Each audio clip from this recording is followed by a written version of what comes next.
Leave your comments on the Ask Reddit sub, and I'll read your answers on the next episode of LWIAR. What movie fricked you straight in your feelings? Fox and the Hound. I'm 32, and I just watched it again with my son. It's still heartbreaking.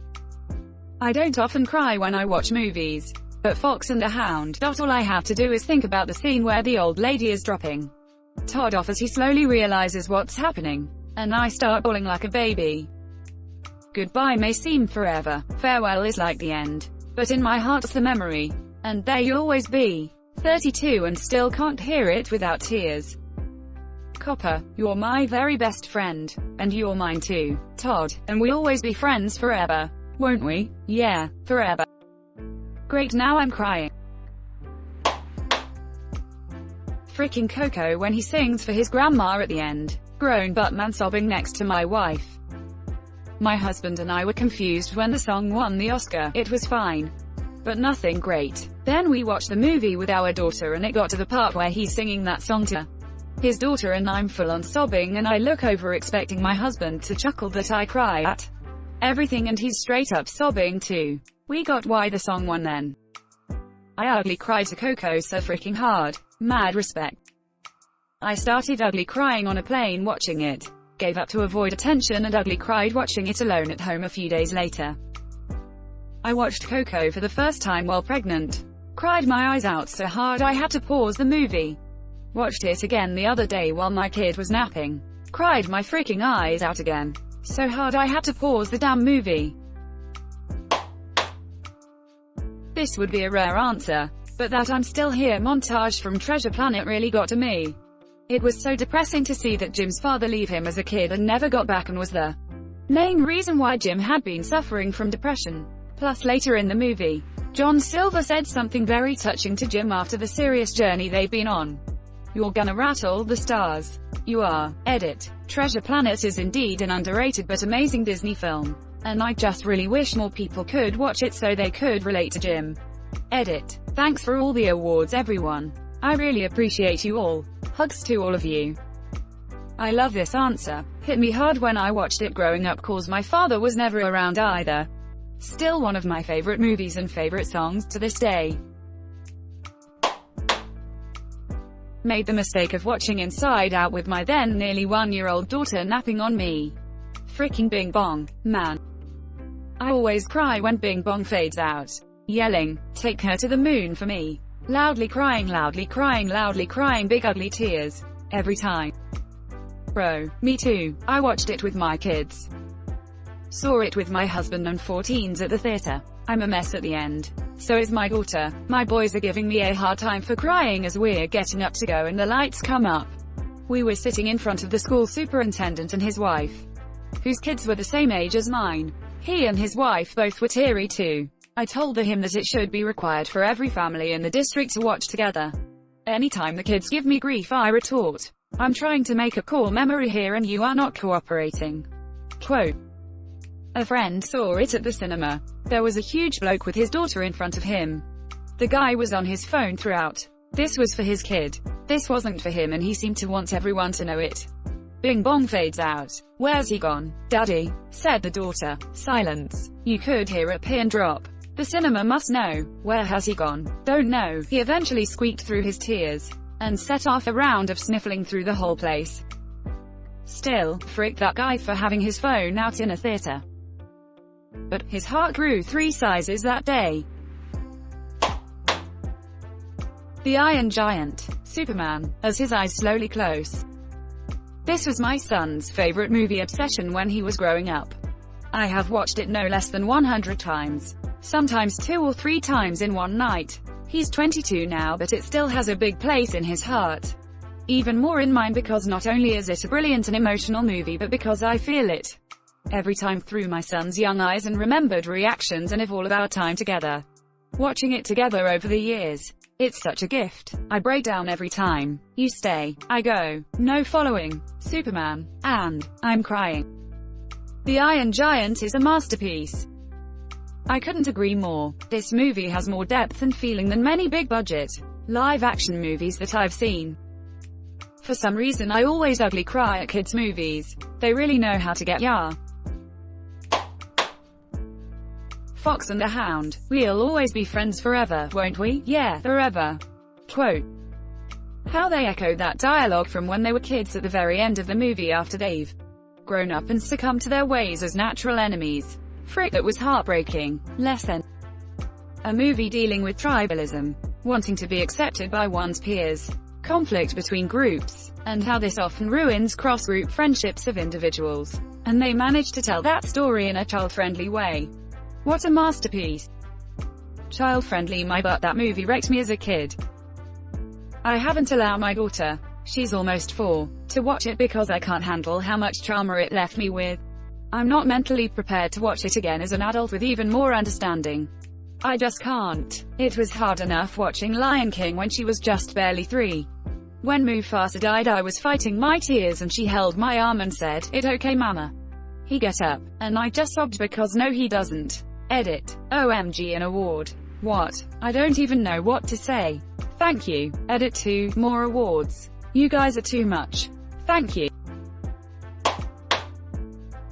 Voila, my toddler is developing empathy. When Eve was frantically pushing Wall-E's buttons, she turns to me with a quivering lip and says, "What's happening, Mama?" And that made me lose it.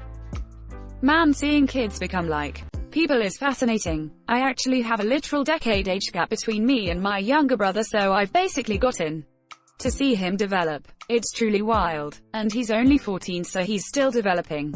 I can't wait to have a beer with him eventually. The never-ending story. They look like such strong hands, don't they? Kids movie. My butt. Edit. Jesus. This blew up. Thanks for the stuffs. Additionally, while there are a lot of really sad parts, there's also a lot of wonder and magic. The Southern Oracle and the music that plays there as Atreyu approaches gives me chills every time. Not to mention the almost hymn-like burst of the main theme that erupts when the ivory tower shows up. I'm getting goosebumps now just remembering it. The whole movie is fantasy done right. And I wish there were more movies like it. That scene with the horse. Artax. You're thinking, the first time I ever cried during a movie. I must have been 6 years old and it broke me forever. I still cannot handle that scene. Atreyu's despair was so hard to watch. They just give the horse a slow death out of the freaking blue and expect you to sit calmly through the last hour of the movie. No thanks. Also, just knowing Artax drowned because his heart was filled with despair. Horrible. It's even worse in the book. Artax can talk. "Leave me, master," said the little horse. "I can't make it. Go on alone. Don't bother about me. I can't stand the sadness anymore. I want to die." Quote. Wow, just go ahead, destroy my life all over again.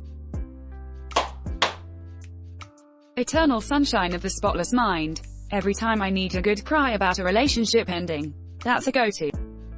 Was going to post this myself. I can't even listen to Beck's Everybody's Gotta Learn Sometimes without tearing up a bit. Definitely my breakup movie. Watched it about a year ago while eating tacos. Reached a new level of sad by sobbing while eating tacos. Tacos haven't been the same since. Edit. Thank you, kind stranger, for the award. Why do I fall in love with every woman I see who shows me the least bit of attention? I've never resonated with something so hard in my life.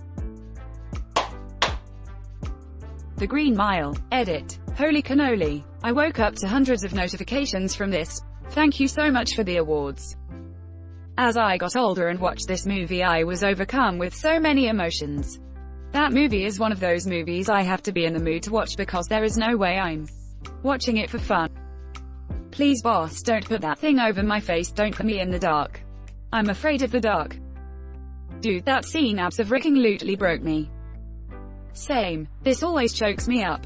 Paul Edgecombe. What do you want me to do, John? I'll do it. You want me to let you walk out of here and see how far you get? John Coffey. Now why would you want to do a foolish thing like that? Paul Edgecombe. When I die and I stand before God awaiting judgment and he asks me why I let one of his miracles die, what am I gonna say? That it was my job. Crying loudly, crying. You tell God the Father it was a kindness you done. I know you're hurting and worrying. I can feel it on you. But you ought to quit on it now. I want it to be over and done with. I do. I'm tired, boss.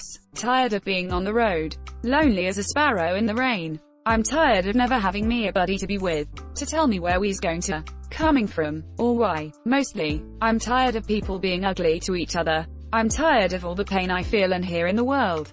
Every day. There's too much of it. It's like pieces of glass in my head. All the time. Can you understand? My sister protected me through childhood and now is a terrible addict. This is such a good movie, but it always makes me ugly cry. Super underrated movie. Good Will Hunting deals with a lot of issues that many people have, and always hits hard.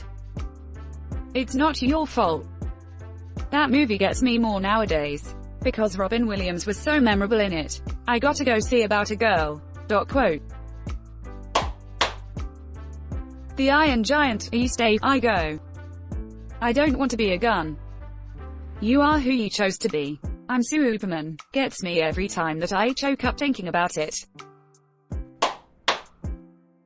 About Time, towards the end of the film, always hits a little too deep.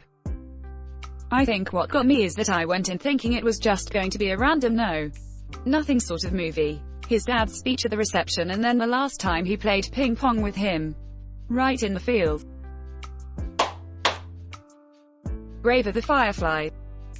I think Roger Ebert said it best in his Great Movies review that it's one of the greatest war films ever made. And to make you even sadder, the movie is based on an autobiographical novel. The author, with enormous guilt over providing for himself first rather than his sister, has stated he prefers the movie because he is allowed to die at the end.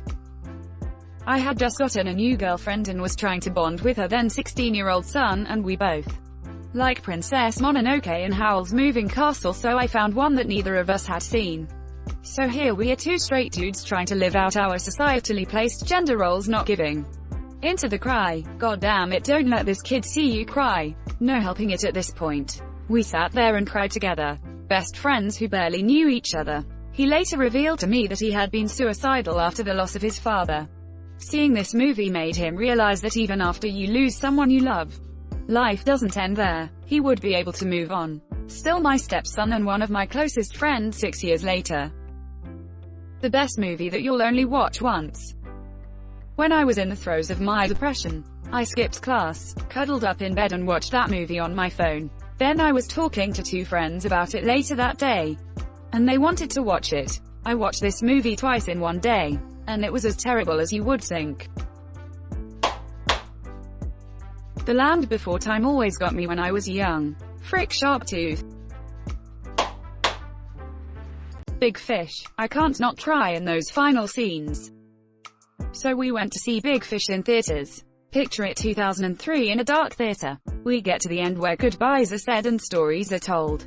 My dad is holding my hand and I suddenly feel him shaking. My dad is sobbing and shaking because of the heartfelt goodbye that the son gives to his father. Why, you may ask. 7 years prior, in 1996, my dad found my grandfather after he had completed suicide. My dad never got to say goodbye or tell him how much he loved him. Hold your loved ones close and check on those you know need it. For the men reading this, there is not shame in getting help for your mental health. It's never too late. Edit. Thank you for all the upvotes and awards. The only thing I hope my story does is shed some light on how bad things can be when you don't get the help you need. Oh my god, greater than when he's carrying his father. I ugly cry every time. Lesson. Watership Down. That is not a kid's movie, straight up. That was one of 3 VHS movies we had in our car. That, Tremors, and Austin Powers, Goldmember, and this was when we were 10. Who was in charge of us? Edit. It was Tremors 3. My apologies. My mom remembered reading the book and it being a bit dark. But it's for kids, so she had me and my 6-year-old cousins watch the movie. We were all scarred for life. A rabbit rips out another's jugular. How is that PG?